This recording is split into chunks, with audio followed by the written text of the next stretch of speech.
मैत्रिणींनो, हल्ली आपण बघतोय की मुलगा किंवा मुलगी आपापल्या आयुष्यात खूप काहीतरी मिळवण्याचा, अचीव करण्याचा प्रयत्न करत असतात. शिक्षण झालं की मग नोकरी लागली की आधी गरजेच्या वस्तू मिळवण्यासाठी धडपड.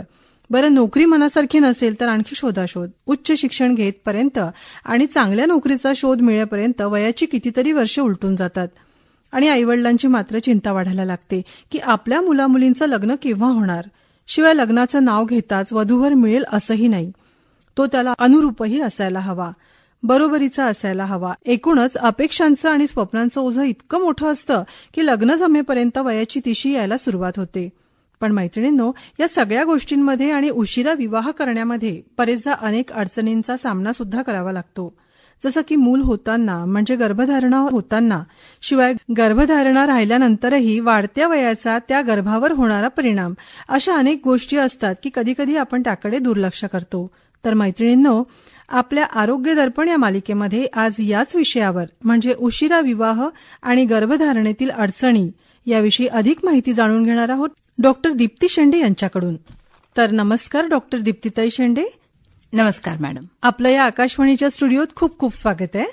Thank you so much. तर दीप्तीताई, आजचा जो आपला हा विषय आहे उशिरा विवाह आणि गर्भधारणेतील अडचणी, हा अतिशय सुंदर विषय आहे. कारण हल्ली आपण बघतोच आहे की मुलं लग्नाचं नावच घेत नाहीत आणि आता नको, आणखी काही वर्ष बघूया किंवा यापेक्षा आणखी चांगली नोकरी बघूया अशी उत्तरं पालकांना मिळतात.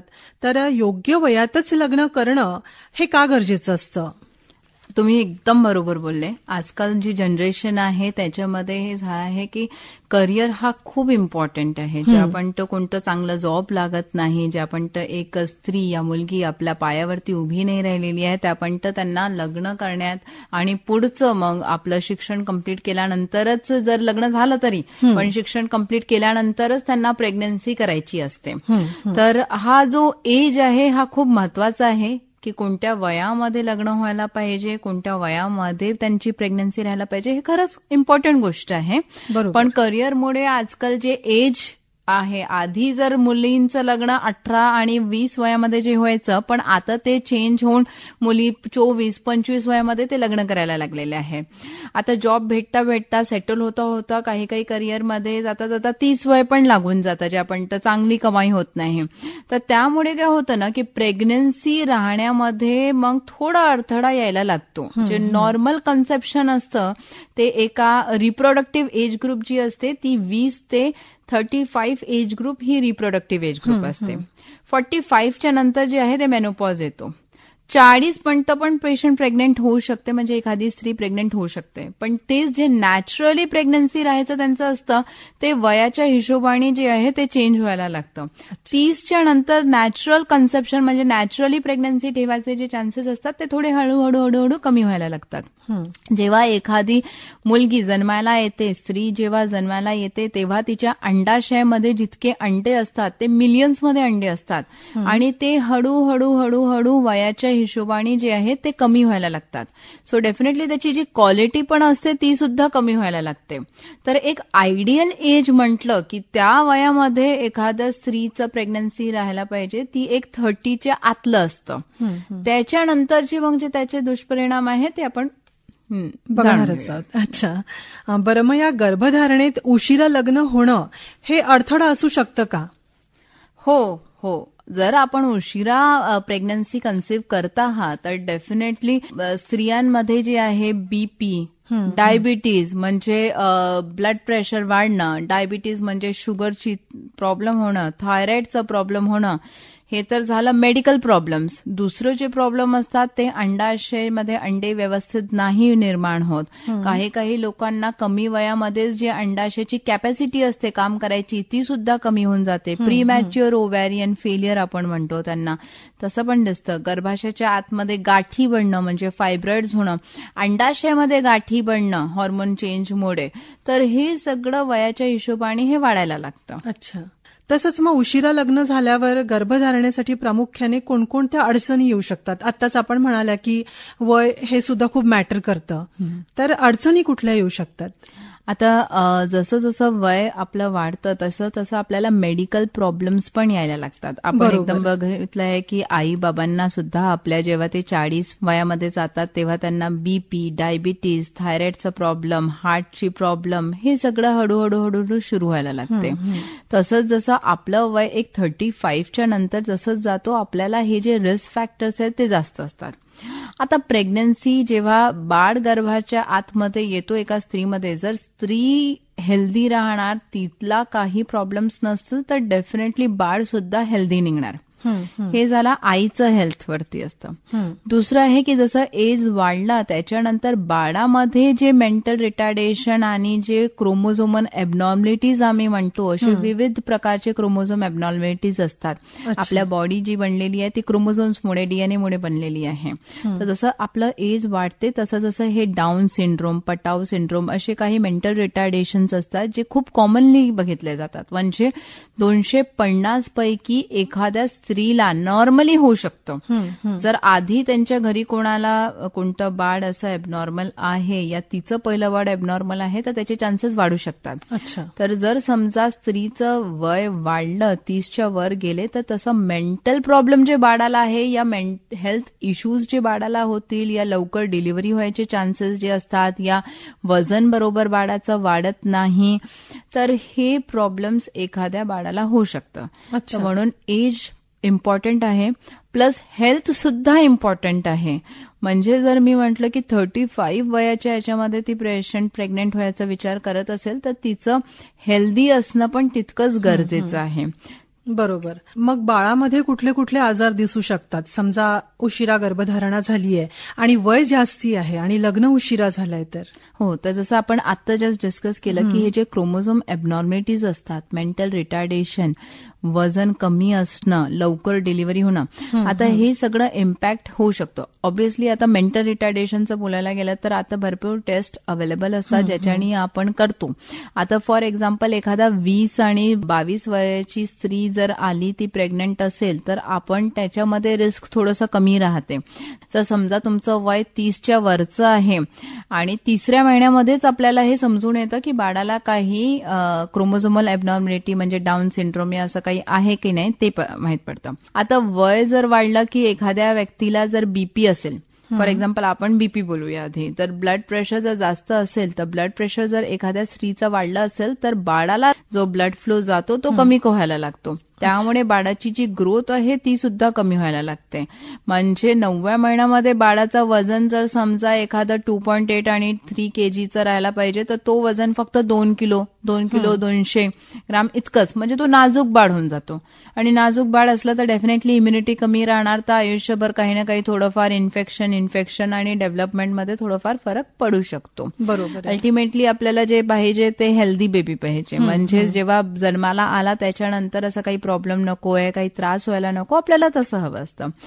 दुसरं आहे डायबिटीज इतकं कॉमनली दिसतं की जर समजा ते प्रेग्नन्सीवाला डायबिटीज जी आहे, आजकाल 50 पैकी 5 पेशंटला डायबिटीज निघतं, म्हणजे प्रेग्नन्सीमुळे झालेला. आणि त्या डायबिटीजमुळे जे आहे बाळाला हार्टचे प्रॉब्लेम होऊ शकतात, ब्रेन डेव्हलपमेंट बरोबर नाही होत, या बाळ आतमध्ये जाऊ पण शकतो. म्हणजे हे सगळे पण जे प्रॉब्लेम्स आहेत त्याच्यामुळे होतं. थायरॉइड घेतलं की थायरॉइडमध्ये जे आहे बाळाचं मेंटल डेव्हलपमेंट डिपेंड करतं. म्हणजे IQ लेवल बाळाचं किती राहणार ते त्याच्यावरती निर्भर करत आहे. बाळ किती शार्प आहे. तर हे सगळं जे आहे मेडिकल प्रॉब्लेम्स जे आहेत त्याच्यामुळे बाळावरती पण इम्पॅक्ट तितकंच होतो. बरोबर. म्हणून ती एज जी आहे ती महत्वाची तर आहेच आणि हेल्थ सुद्धा तितकीच महत्वाची आहे. खरंच. आणि जेव्हा प्रेग्नन्सी राहते, म्हणजे जसं आता आपण वाढत्या वयाबद्दल बोलतोय आणि उशिरा लग्नाबद्दल बोलतोय, तर जेव्हा उशिरा लग्न झाल्यानंतर आता प्रेग्नन्सी राहतेय, तर हे कसं ओळखायचं की काही डिसऑर्डर्स होऊ शकतात बाळाला? तर कधी पण आता जरी आपण करिअरमध्ये इतके इन्व्हॉल्ड असले तरीही आपल्याला एक हेल्थ चेकअप खूप गरजेचं महत्वाचं असतं. म्हणजे ऍज अ कपल म्हणून जे आहे ते कोणतंही कपलनी एखाद्या गायनेकॉलॉजिस्टला कन्सल्ट करायला हवी की काय करायला हवं. म्हणजे कोणतंही लाईफचं डिसिजन म्हणजे हे असतं की अच्छा मला 3 वर्षानंतर, म्हणजे लग्न झालंय तुमचं 30 वयामध्ये आणि तुम्ही विचार करत आहे की अच्छा मी 33 मध्ये 3 वर्षानंतर बाळ करणार, तर तेव्हा काय होऊ शकतं या ऍटलिस्ट त्याच्या अगोदर आपले काही ब्लड इन्व्हेस्टिगेशन या हेल्थ चेकअप करून आपण बेसिक इन्व्हेस्टिगेशन करतो की हिमोग्लोबिन किती आहे, काय मला ब्लडचं कोणतं डिसऑर्डर आहे का, मला सिकल सेल आहे का, मला थॅलेसेमिया आहे का, मला काही शुगर आलेली आहे का, मला थायरॉइडचा प्रॉब्लेम आहे की नाही आहे.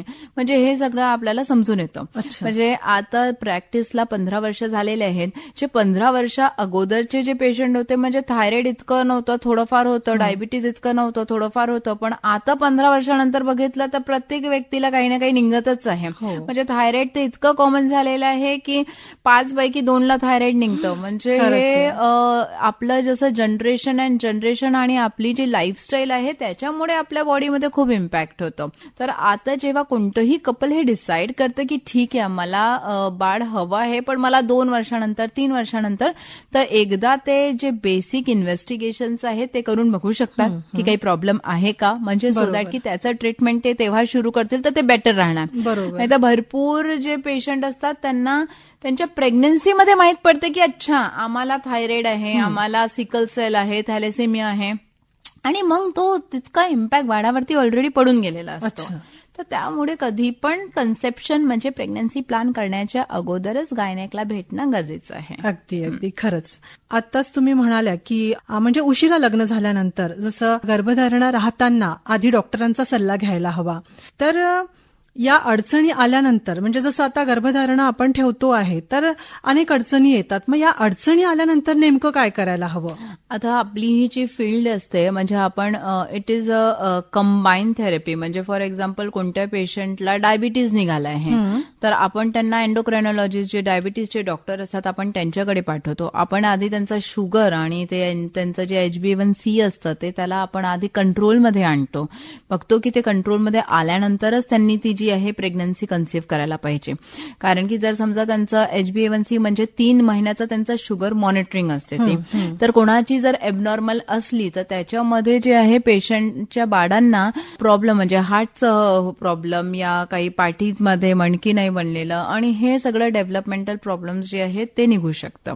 तसं असतं. तर जी फील्डमध्ये म्हणजे ऍज अ गायनेकॉलॉजिस्ट जर समजा कोणत्या पेशंटला काही निघालं म्हणजे बीपी आला या काही आलं तर स्पेशलिस्ट जे डॉक्टर असतात, फिजिशियन असतात, एंडोक्रायनॉलॉजिस्ट असतात, आपण त्यांच्याकडे पाठवतो आणि त्याचं ते ट्रीटमेंट सुरू केल्यानंतर जेव्हा ते लेवल कंट्रोलमध्ये येते तेव्हा आपण त्याला प्रेग्नन्सी प्लॅन करायचं जे आहे ते सल्ला देतो. सो दॅट की त्यांचं जे बाळावरती काही इम्पॅक्ट नको व्हायला, फ्युचरमध्ये त्यांची प्रेग्नन्सी जी आहे चांगल्याने कन्सिव्ह होऊन पूर्ण 9 महिने एकदम व्यवस्थित निघण्यासाठी.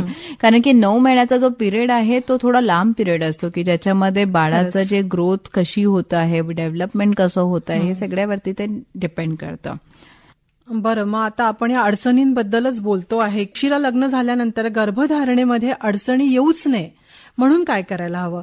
कारण हेल्दी लाईफस्टाईल ही खूप महत्वाची आहे. आता पहिली गोष्ट तर हे सगळं प्रॉब्लेम्स येऊ नये म्हणून एका राईट टाइमवरती लग्न करून एक राईट टाइमवरती आपली फॅमिली स्टार्ट करणं खूप इम्पॉर्टंट आहे. बरोबर. सेकंड हे पण इम्पॉर्टंट आहे की ऑब्व्हियसली आपल्याला नाही हवंय की जेव्हा आपण 38 वयाचे झालो आणि आपण प्रेग्नन्सी केली तर जेव्हा आपला बाळ जेव्हा तो 20 वर्षाचा होणार तेव्हा आपण 60 वर्षाचे होऊन जाऊ. म्हणजे जेव्हा आपल्याला ते एन्जॉयमेंट हवं आहे ते आपण म्हातारे होऊन जाऊ. सो ऑब्व्हियसली राईट टाइमला केलेली प्रेग्नन्सीमध्ये काय होतं की ते आपल्याला आयुष्यभराचं जे एन्जॉयमेंट आणि आयुष्यभराचं जे एक्सपिरियन्स आहे ते सुद्धा वेळेवरती मिळतो. नंबर 1. सेकंड गोष्ट जी आहे ते व्यवस्थित प्लॅन केल्याने हे सगळे जे मेजर प्रॉब्लेम्स जे बाळाला येऊ शकतात, जे डेव्हलपमेंटल डिसऑर्डर्स असतात ते सगळं आपण एकदा टाळू शकतो. कारण की याच्यामध्ये पण जसं मी म्हटलं डाऊन सिंड्रोम एक झालेला आहे. दुसरं जे प्रॉब्लेम्स असतात ते डेव्हलपमेंटल म्हणजे कधी बाळ हायपर ऍक्टिव्ह आहे, कधी बाळ थोडासा इरिटेबल आहे, त्याचा IQ कमी आहे, हे जे सुद्धा थोडंफार तुम्ही बघता काही स्पेशल किड्स असतात हे सुद्धा वयाच्या हिशोबाने जे आहे ते त्याच्यामध्ये इम्पॅक्ट पडतो. तर हे नाही येण्यासाठी प्रेग्नन्सी हेल्दी राहण्यासाठी राईट टाइमवरती राईट गोष्ट केलेली इम्पॉर्टंट राहणार. आता दुसरं तसंच आहे की खूप लोक खूप करिअर ओरिएंटेड असतात आणि त्यांचं फील्ड असतं की लाईक मॉडेलिंग मध्ये आहे, त्यांना वेळ नाहीये, त्यांना तो करिअर म्हणजे तो वेळ निघाला तर ते नाही. तर त्याच्यामध्ये ना एग फ्रीजिंग म्हणून पण असतं, ते त्याच्याकडे जाऊ शकतात. म्हणजे हे आपले जे एग आहे, जे हेल्दी एग आहे त्याला आपण रिझर्व्ह करून ठेवू शकतो. जसं सिमेंट डोनेशन आपण ऐकलं असेल, या सिमेंटला पण स्टोअर करून ठेवू शकतात म्हणजे पुरुष लोक पण. तर सिमिलरली ज्या स्त्रिया असतात त्या स्त्रिया सुद्धा जे आहे ते आपल्याला आपले जे एग आहेत त्याला फ्रीज करून ठेवतात आणि करू शकतात. आणि जेव्हा त्यांना हवं असेल तर त्या टाइमला त्याला वापरता येतं.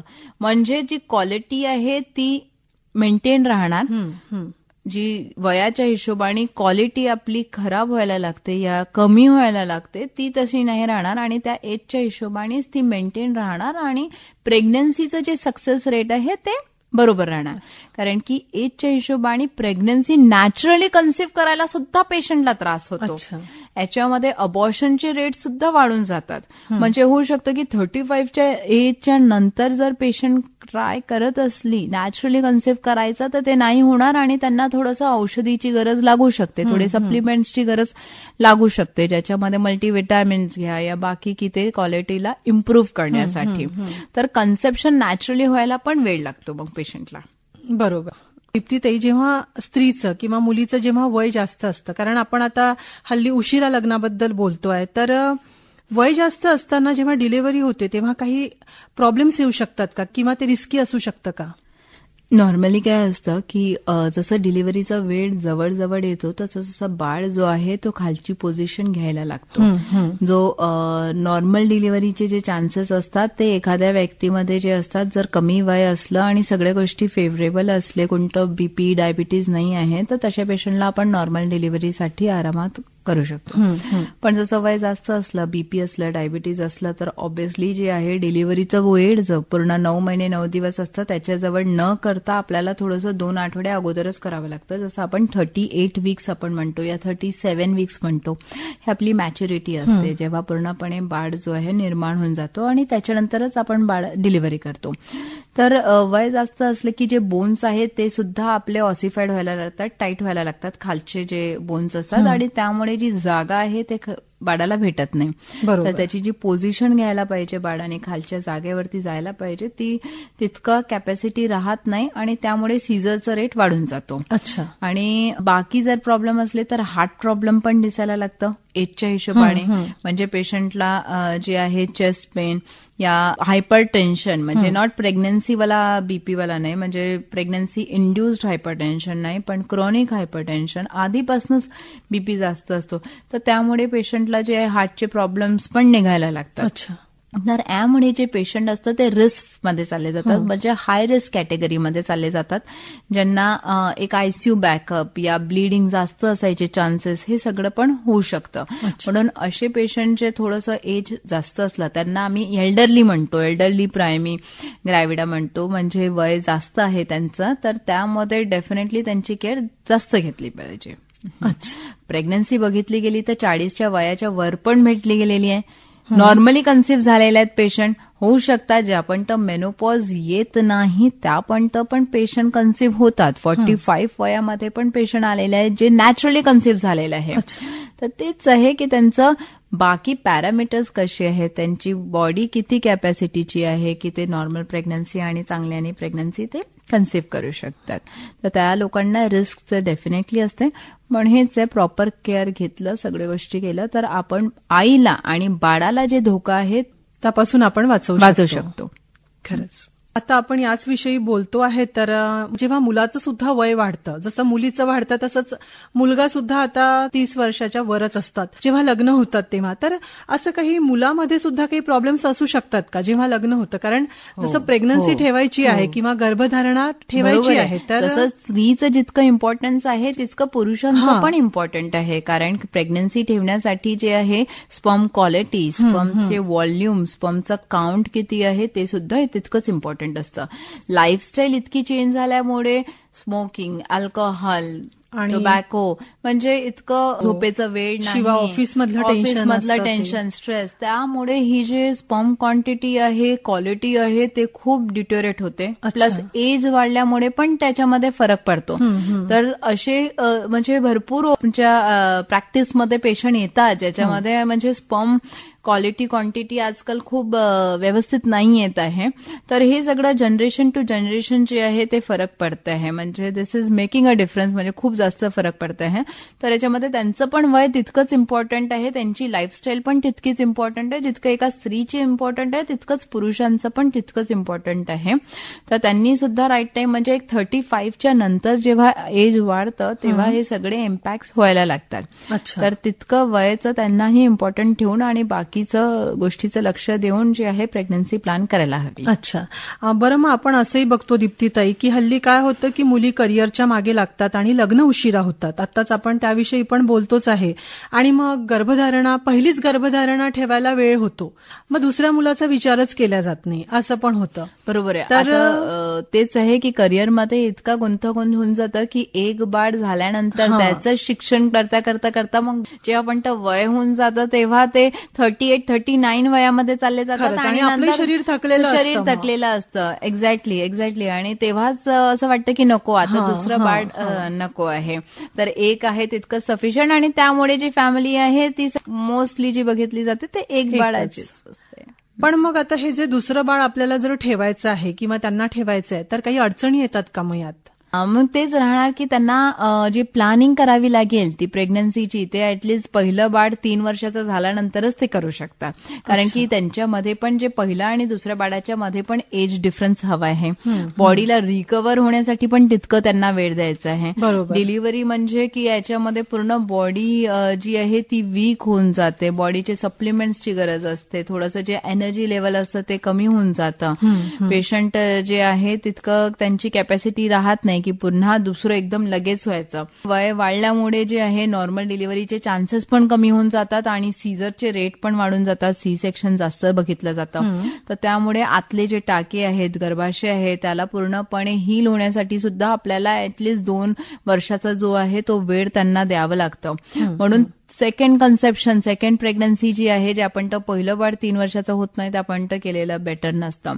पहिलंच जर समजा आपण प्रेग्नन्सी 35 वयामध्ये केली तर दुसरं करायला आपण 38 वयामध्ये जेव्हा विचार करू तर ऑब्व्हियसली आपली जी आहे एगची कॅपॅसिटी, क्वालिटी तितकी हे राहणार. तर नॅचरली कन्सेप्शनचा रेट कमीच राहणार. मग जे असतं टेस्ट ट्यूब बेबी, IVF, म्हणून ह्या सगळ्याचं आजकाल जे आहे म्हणजे मॅक्झिमम पेशंटमध्ये हे बघितलं जातं की त्यांना टेस्ट ट्यूब बेबी आणि इन्फर्टिलिटी ट्रीटमेंटची गरज लागते आहे कम्पॅरेटिव्ह टू आधीच्या काळापेक्षा. बरोबर.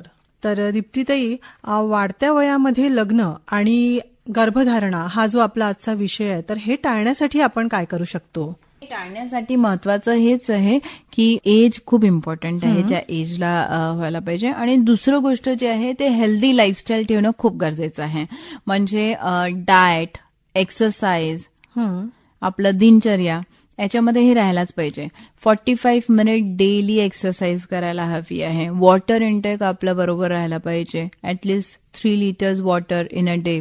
फ्रुट्स घ्यायला पाहिजे. म्हणजे तळलेले पदार्थ, पिझ्झा, पास्ता, समोसा, म्हणजे वडापाव, हे सगळे गोष्टी जे आहेत ते आपल्याला अवॉइड करायचे आहे. म्हणजे हेल्दी जर असलं तर बीपी नाही येणार, डायबिटीज नाही येणार, थायरॉइडचा प्रॉब्लेम नाही येणार, तुमची बॉडी जी आहे तुमची फिट राहणार.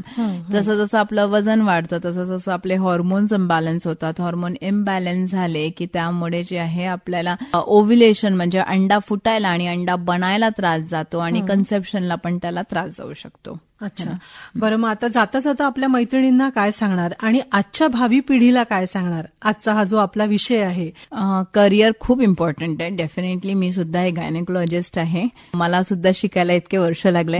पण तेच आहे की वय पण तितकंच इम्पॉर्टंट असतं की राईट टाइमला राईट गोष्ट करणं खूप गरजेची आहे. 30 वयापर्यंत जे आहे एज्युकेशन कम्प्लीट होऊन पूर्ण ग्रॅज्युएशन, पोस्ट ग्रॅज्युएशन होऊन जातं. लग्न वेळेवरती करून वेळेवरती प्रेग्नन्सी प्लॅन करणं हे गरजेचं आहे. प्रेग्नन्सी प्लॅन करण्याच्या अगोदर डेफिनेटली एका गायनेकोलॉजिस्टशी भेटा तुम्ही. जे काही ब्लड टेस्ट असतात, जे काही इम्पॉर्टंट गोष्टी असतात ते आधीच डिस्कस करता येणार, सो दॅट की पुढे जाऊन जे फ्युचरमध्ये प्रॉब्लेम्स होऊ शकतात, या बाळाला काही त्रास होऊ शकतं तर ते टाळता येतं. तर इतकंच म्हणायचं आहे की वेळेचा आपल्याला बरोबर उपयोग करायचा आहे. खरंच. तर डॉक्टर दीप्तीताई शेंडे, आपण इथे आलात आणि आपल्या आरोग्य दर्पण या मालिकेमध्ये उशिरा विवाह आणि गर्भधारणेतील अडचणी याविषयी खूप छान माहिती आम्हाला दिली. त्याबद्दल तुमचे खूप खूप धन्यवाद. थँक्यू. नमस्कार. नमस्कार.